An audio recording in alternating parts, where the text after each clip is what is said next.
a proper warm-up. We'll be deploying soon.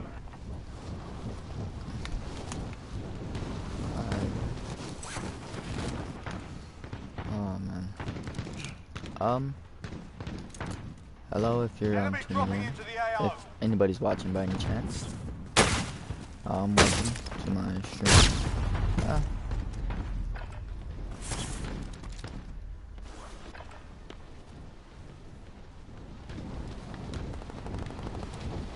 I will try to interact with y'all as much as possible. Because, you know. Enemy dropping into the AO.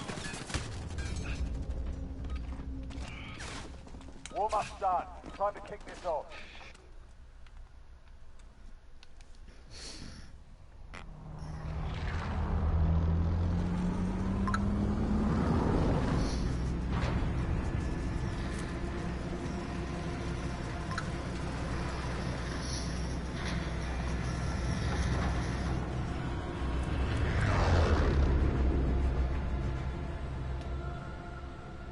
Battle Royale.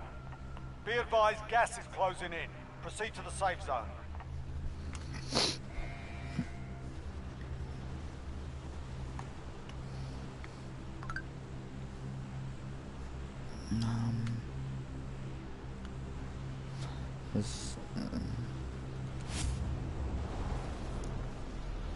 I don't know where to land, guys, to be honest. I'm usually I usually land wherever my partner lands, honestly. Like, I usually have my partners pick the spot. And, you know. Clear to engage all targets.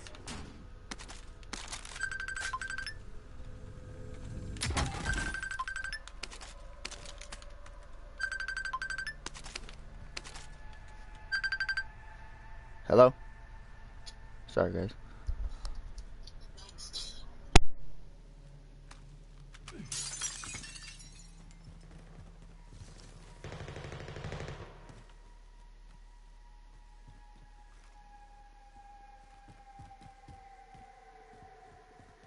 Enemy cluster strike incoming. Take cover.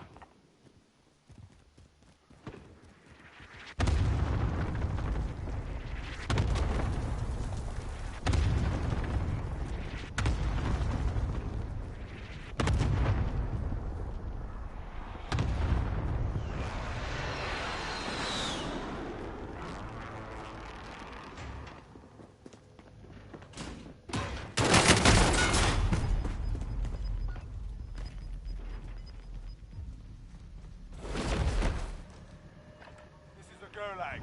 Survive and you can redeploy.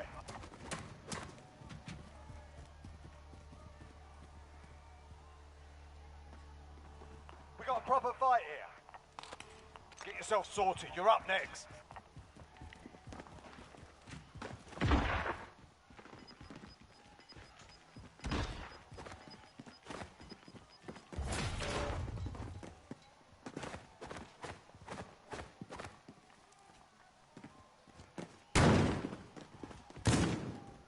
Listen up, soldier. Win here and you return to the front line.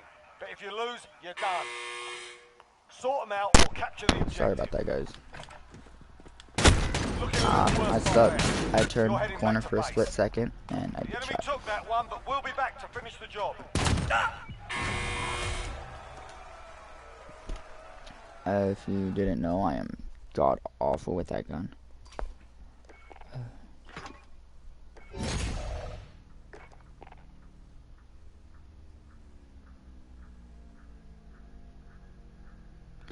Alright, so I'll be right back, guys. Give me 1 second.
Alright guys, sorry about that.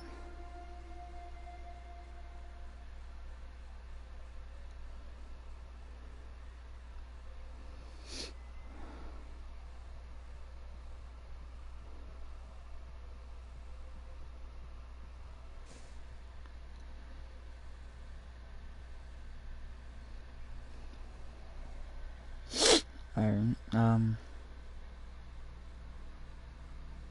does anybody actually ever watch my streams? I don't think so. But the show must continue, huh?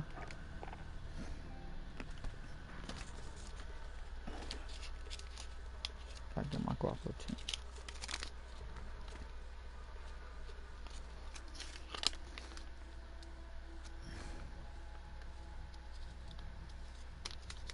I'm stupid, I had 62. Damn, I feel bad.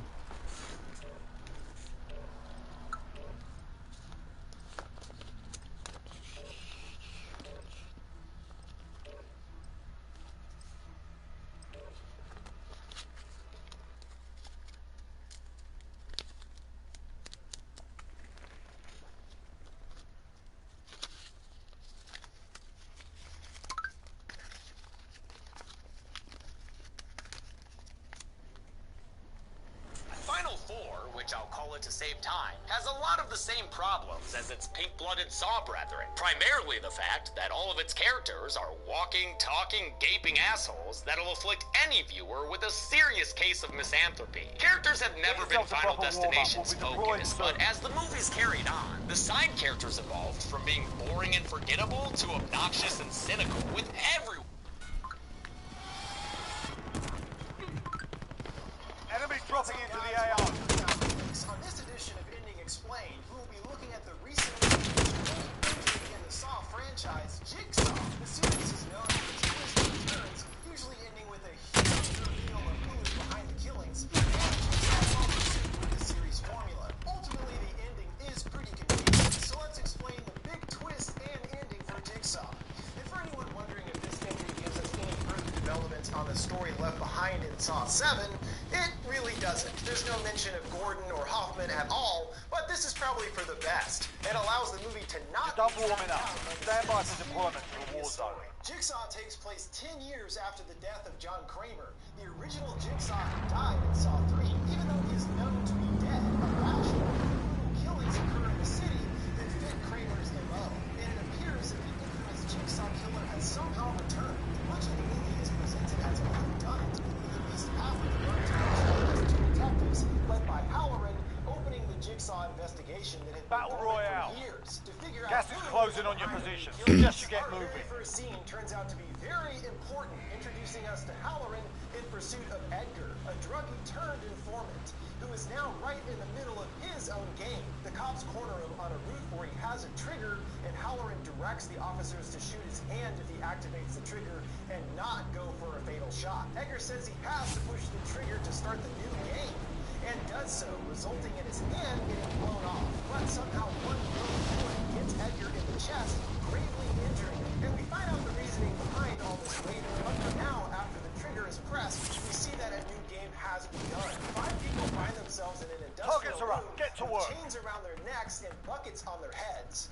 And on the other side is a wall loaded with rotating saws. Then a gravelly voice informs them that he requires them to give up some of their blood.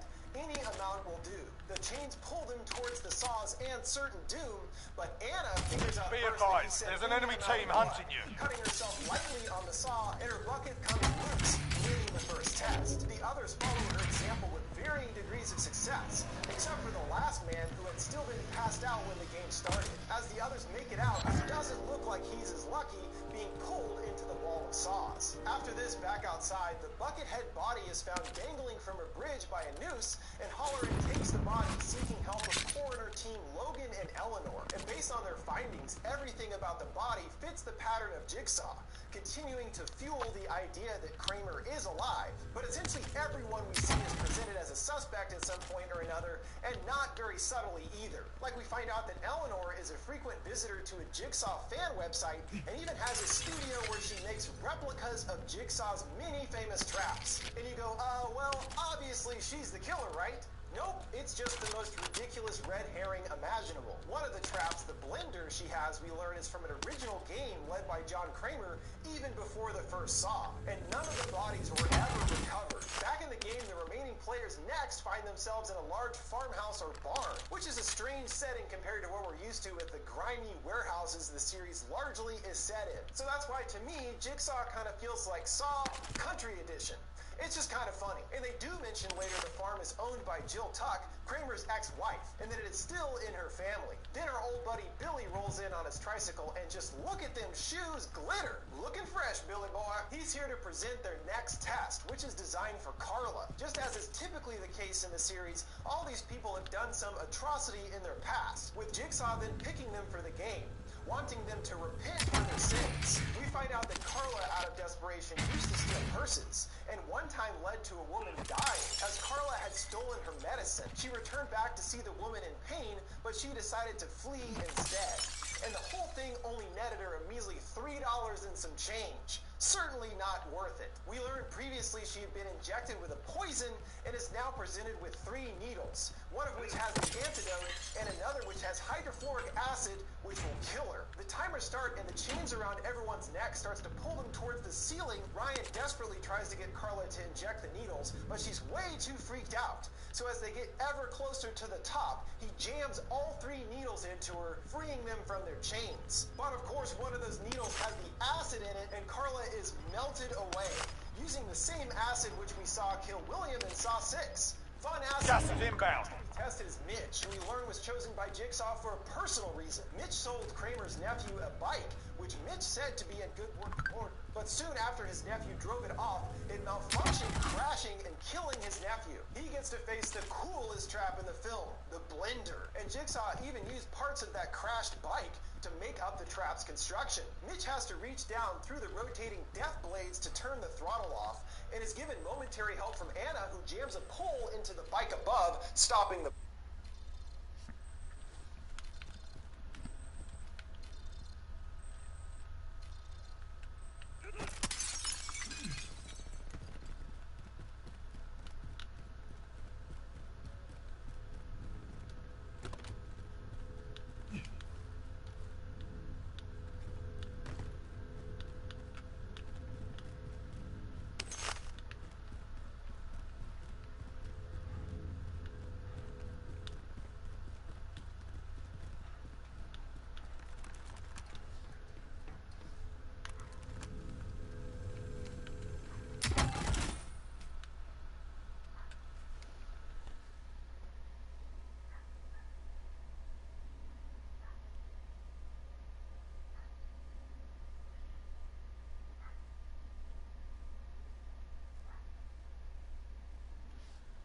blades. But eventually it gets loose, starting the blades back up and pureeing Mitch. Now down to the final 2, Anna nearly makes it outside, but is caught by a person in a pig mask, and the 2 wake up chained in another room. And in the room with them is John Kramer himself. He's here to give them their final test, placing a shotgun in the room and telling them they've been doing everything backwards in their lives. And as he puts the bullet into the shotgun, says, "Here is the key to your salvation." We don't really ever find out the full depth of what Ryan did, other than him saying he's a generally not good person. But Anna is a whole other kind of awful. Throughout the movie, she claims that her husband rolled over onto their child, killing it, and never admits fault herself. But we learn that Kramer was her neighbor, and that she actually killed the baby because it was constantly crying, and then put the baby on the bed for her husband to roll over onto, getting him sent to jail for it, and he eventually killed himself over his guilt. Geez, lady, you're a monster. After Kramer leaves the 2 alone, Anna starts to consider what his words meant, and determines that she is supposed to kill Ryan because he is a bad person and should be judged for this. She retrieves the shotgun and fires, but the bullet goes back at her, jamming into her eye. And Ryan then realizes what Kramer meant by saying they were doing it backwards, that the gun would backfire on whoever shot it. And inside of the shell discovers broken keys. And as Kramer said earlier, the shell contained their literal keys to salvation. The keys were in the shell. But now the keys are broken, and Ryan has no chance at escape or survival. But isn't Kramer dead? What's going on here? Well, strap in for the twist, my friend. It turns out the game we've been watching throughout the movie actually occurred in the past. and is the aforementioned original game led by John before Saw 1. That's why John is seen alive here. This whole plot takes place in the past. This investigation is occurring now, 10 years after Kramer's death. Damn. And the bodies that were recovered by Halloran were from another game going on now that is an exact recreation of that original one, led by the new Jigsaw. I'm smart. For example, the Buckethead body in the park isn't the one from the original game we've been seeing, but from a new Survive and you can game redeploy. taking place in the present, because the bodies were never recovered from the original game. And once Halloran and Logan make it to the farmhouse location, they indeed discover that the original bodies are still there all these years later, rotting away. After both wind up trapped in laser collars, it appears that Logan is killed, but not so fast. His lasers were fake, and he reveals himself to Halloran as the new Jigsaw. There's a And fight they're like, kicking off. Who the hell is Logan? He's just Get ready to some fight. guy, You're really. next. But they do try to tie in his story to the series in a substantial way. It turns out that he was a victim of the first game at the farm, and was the one in the Buckethead who appeared to be killed by the Wall of Saws. He was put in the game by Kramer because during Listen the up, early soldier. days of his Win cancer, here and you at the return to the hospital, front Logan line. But accidentally if you put the lose, wrong you're name done. on Kramer's X-ray, Sort 'em mixing out up or Kramer's capture and the another objective. man's. And it was due to this error that it wasn't until later that Kramer's cancer was discovered. If it had been detected earlier, he might have had a better chance at survival. Thusly, Logan was chosen to be tested for his mistake. But at the moment he hit the wall of Saws, Yeah, you came kicked and their rescued ass. him. Stand by for Died redeployment. over what was essentially an accident. After this, Logan was recruited as yet another longtime secret protege of John's, even helping him to develop the reverse bear trap from the first film. So again, Logan has been part of Jigsaw's team since even before Saw 1. Before Amanda, Hoffman, Fury, all of them. And we've never heard about him before. This is kind of ridiculous to consider, but okay, sure, fine. Another longtime secret protege. To think about it in the context of the grander story, it makes sense that Logan left working with Jigsaw and at some point returned to his normal life, as it seems there was a specific incident that triggered him to return to killing. The death of his wife a few years ago. And we find out that Halloran is in a way directly responsible for Logan's wife's death. And Logan's game this time, it seems, was designed to trap Halloran and frame him for the new murders. Naturally, Halloran is a corrupt cop, and the man Edgar, who was Halloran's informant, was allowed to walk free Enemy because soldier of incoming. Halloran meeting him. And it was Edgar who killed Logan's wife. So that's why he is now seeking revenge on Halloran. He allowed Edgar to be free because of his needs, leading to his wife's death. And Logan already You've put got gas Edgar into moving the in. game as seen at the beginning of the film. And it was Logan who fired that shot into Edgar's chest, using the same bullets as Halloran's gun, to cause further doubt about his character. So Halloran is chopped up by the laser collar, and with Eleanor's alibi, will be able to get away with everything and continue his games. There you go, folks. Enough twists for you. So Logan is the new Jigsaw, who was a longtime associate of John's, and now will be the mantle going forward. I think it would have been more interesting to make the killer Jeff's daughter, who survived in Saw 5 and lost both of her parents. It feels like there's something more they could do with her character, who would no doubt be scarred by her experiences as a child. Oh well, maybe in Jigsaw 2. There you go, guys. All the twists and explained for Jigsaw. What did you guys think of the movie and Logan being the new killer? Let me know your thoughts in the comments below. Make sure to like, subscribe, and follow. Thanks for watching Soundflix. See you next time.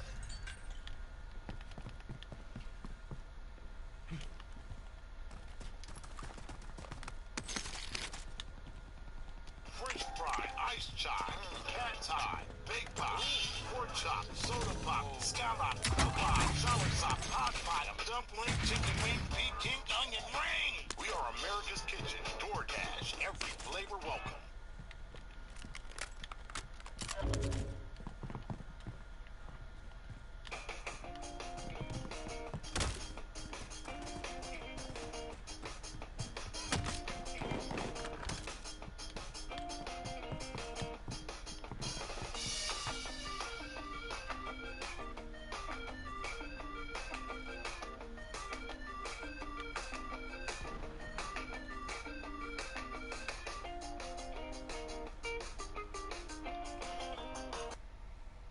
The ritual will give you another reason to avoid hiking in a desolate forest away from all the creature comforts you're addicted to. In this video on Nerd Explains, I'll summarize and explain the ritual story and ending. If you need a breakdown of the monster, or if you want to know how to beat the monster, or just want to see all the kills and monster scenes, I'll have videos on all of these that you can check out. But this video is all about explaining the main events in The Ritual. The Ritual starts off rather casually with a group of friends at a bar talking about vacation ideas. There's mention of Tuscany to get drunk, Ibiza to party, and Amsterdam to get high, before landing on their soon-to-be most unforgettable trip idea, hiking the King's Trail in Sweden, where the Nordic gods are known for tormenting mortal humans. Luke and Robert then head to a liquor store to pick up some vodka, where they run into some junkies that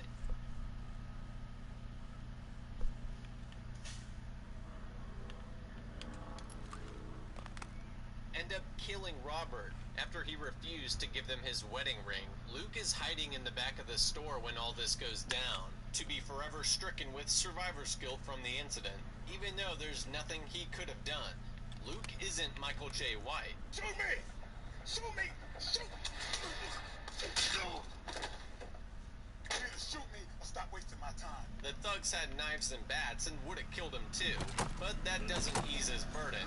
Flash forward and Luke emerges from a tent on the side of a mountain with his 4 friends, minus Robert, of course. They decided to hike the trail in remembrance of Robert, since he's the one who suggested Got it. gas They inbound. break camp Safe and zone finally make it relocated. to the summit, where they honor their fallen friend with some final words, swigs of booze from a canteen, and a final libation, also known as pouring one out for their dead homie, also known as a ritual. They spend the night at the summit, where the air is heavy with the thoughts of Robert. Enemy Hutch UAV earnestly overhead. tells Luke that despite what others may think, Rob's death was not Luke's fault, but this falls on unbelieving ears. As they make their descent, Dom trips and hurts his leg. Hutch and Luke both scoff at how Dom is being overdramatic about his injury. This causes the crew to search for a quicker way off the mountain than was originally planned. Hutch, the pathfinder of the group, sets them on an uncharted off-trail hike through a forest. This little shortcut would theoretically cut their journey in half, do them some good, and they'd be in a lodge with their feet kicked up drinking some beers next to a warm fire. A real happily ever after fairy tale ending. But there's an hour and 20 minutes left in this horror movie, so it's safe to say that the shortcut won't be doing them any good. Before too long, they walk past an eerie abandoned van while cracking filthy jokes. While this Got is gas one of the moving movie's in. earliest warning signs, the mood's still light. It's not until they stumble into an elk strewn and hung from the trees with its intestines gutted, freshly dripping blood, that they realize they may be in danger. Unfortunately for this group of friends, this is what you might call strong foreshadowing. They wrongly mistake this for a deleted scene from Planet Earth and venture on. A thunderstorm erupts and forces them to find shelter. And what better place to shelter in than an abandoned cabin in the woods? Better than a tent, I suppose. While most of them unpack and settle in, Phil goes to check out the attic for firewood. He does find some, but it's stacked in a quite unsettling shape of a headless torso with antlers for arms, an effigy of Enemy sorts. UAV overhead. They decide to use other things for firewood while discussing what the thing in their attic is before getting the worst sleep of their lives. Luke wakes up to a nightmare where he's back in the convenience store, except it's foresty. It's very trippy. He walks up to grab the same bottle of vodka he did when Robert was killed. Then he gets metaphysically hooked in the chest by something, leaving a bloody wound. His nightmare crashes back into reality when the shelf of vodka seemingly gets ripped away from him and disappears, with an invisible monster running back into the forest. This wasn't solely a hallucination, as the bloody injury is still there when he wakes up. Luke returns to the cabin and finds Hutch wetting his bed, Dom crying in a corner, and Phil naked and praying to his Tinder date. Now, it's a bit unrealistic to assume it's a coincidence that all 4 of them had devastating Enemy night UAV terrors, overhead. where 2 of them did some form of sleepwalking. Something is toying with them, testing them, sizing them up. They leave the cabin in the morning to find that the trees have symbols carved into them. It's not clear if those symbols were there before the group walked into the cabin, but previously when Luke was shining his flashlight out there at night, we see possibly the same trees that are untouched. They figure that the symbols are warnings. These symbols are most likely Elder Futhark runes from the 2nd to 8th centuries. The symbols translate roughly to the estate of a giant dangerous elk who provides liberation and new life from hardship. At least that's my interpretation from briefly studying ancient runes on Wikipedia. Dom, freaked out as he is, marches off on a path to civilization, or so he thinks, despite Hutch's valid concerns that they have no idea where it leads. After some hours of getting nowhere, Luke decides to run to the top of the ridge to get a better view. He crests the hill only to see more of the infinite forest, and one of the creepiest, spine-shivering moments of his life so far. Luke locks up when he sees something that looks like a hand grasping a tree, but it could just be part of the tree until the thing that looks like a hand moves. He hightails it back to the group to tell them what he saw. Dom continues to lose his shit, dismissing and denying that Luke actually saw anything up there. The tension between the two culminates when Luke says that we wouldn't be in this haunted forest if Dom hadn't screwed his knee. Dom retaliates with a mic-dropping bomb, saying that we wouldn't be here if it wasn't for you. Basically telling Luke that because he was a coward and let his friend get killed, they were hiking this mountain in his honor, where they are now faced with Enemy an UAV impending overhead. doom. Man, camping trips really can put a strain on friendships. Their internal feud is quickly overshadowed by them stumbling across some fabric on the ground. They pull it out of the ground to realize that it's a losing tent ground. with boots, gear, a wallet, and a credit card all abandoned. The wallet contains a picture of a family, and the credit card holder is Anna Erickson, expiring in 1984. Given everything the crew has been through up to this point, it's hard to take this as anything but a terrible sign of what might happen to them. Hutch continues to be the strongest leader of the group, using logic, compasses, and calming the group by saying that they will get found. Hutch's words and hope are quickly extinguished when Dom mentions that it's getting dark again. And it's pretty apparent that the night is when things turn bad. They pitch tents and Hutch sizes up the group's health. Dom's knee is torn up and Phil is more mentally weakened than anything. Hutch tells Luke that he should take the compass, head southwest, and try to make a break for civilization to bring help while he stays with them. Hutch has this sort of 1,000-yard stare thing going, like his mind is trying to find a way out of this predicament. While he was spreading hope earlier, deep down, he knows their situation is dire, and considering that he's the most experienced hiker in the group, this is unnerving. They all get tucked into their tents for the night, and right when Luke goes for a midnight Pop-Tart snack, the forest comes alive. I can't imagine how vulnerable it must feel being in a tiny tent with a piece of thin fabric between you and a monster creeping through the woods just outside. Enemy Luke soldier draws incoming. down the loudest zipper mankind has created, and most likely shit himself when he sees 3 shadowy figures in the forest staring at him from the darkness. It's a PTSD trip like the one he had when he was hit in the chest, except in this nightmare, the mugger Got nearly gas makes inbound. eye contact Safe zone with Luke, relocated. mocking him as a coward. Enemy UAV overhead.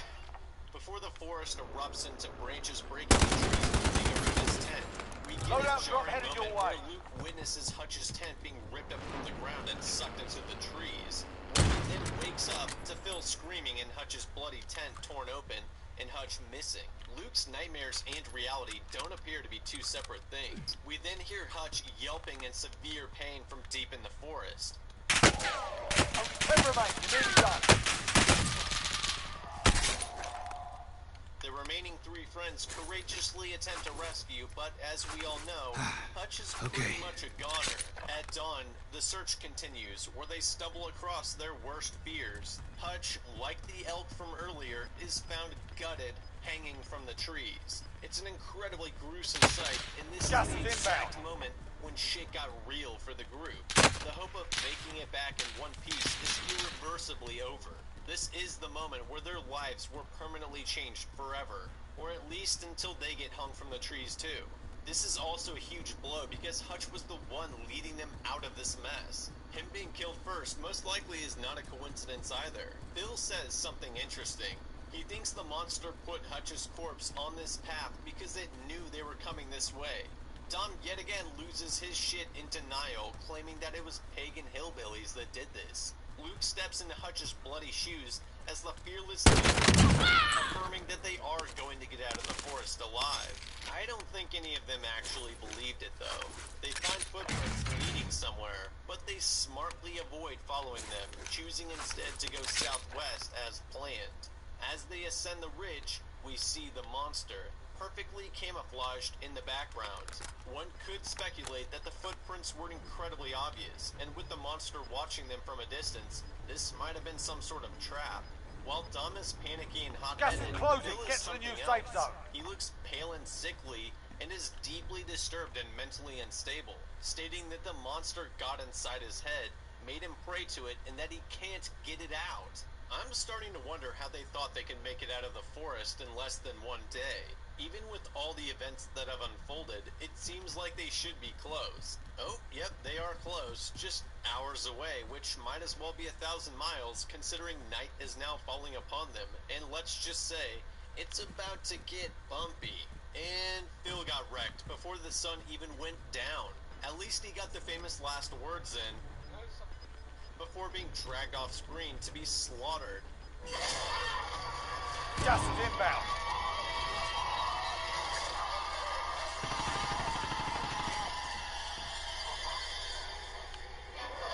Yes, Phil, that was the sound of a giant forest monster lurking behind you.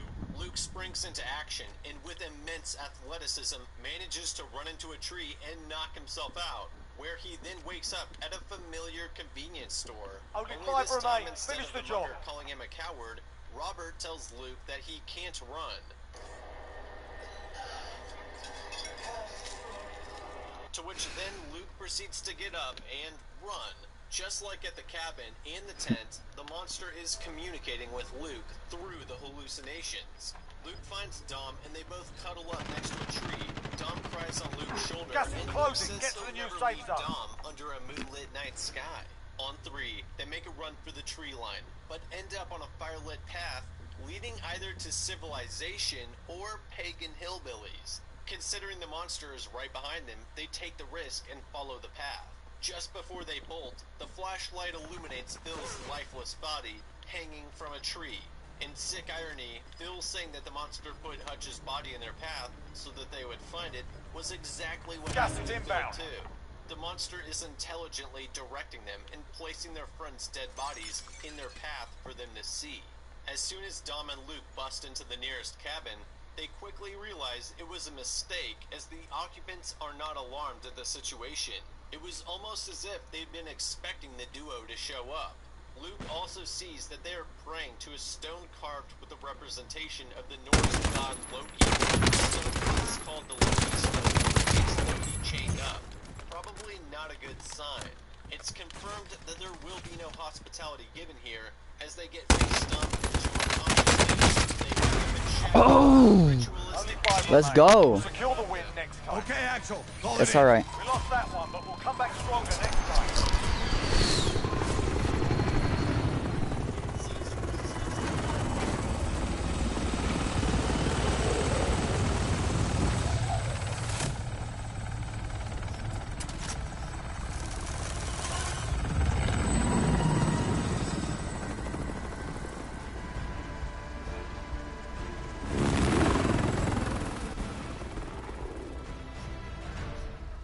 For his sacrifice.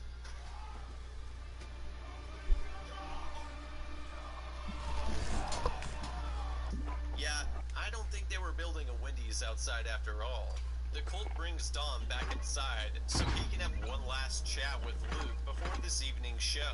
He reveals that earlier in the cabin, when Hutch was alive and pissing himself and he was in the corner crying and screaming the name Gale, that his nightmare was the future prediction that he would end up here, being sacrificed to the monster. It brings a sense of dread and inevitability to the situation, which Dom obviously realizes by saying that he will die here. The monster literally forecasted everything that happened to the group. Its placement of Hutch and Phil's corpses was no coincidence. It was hurting them to the cult to be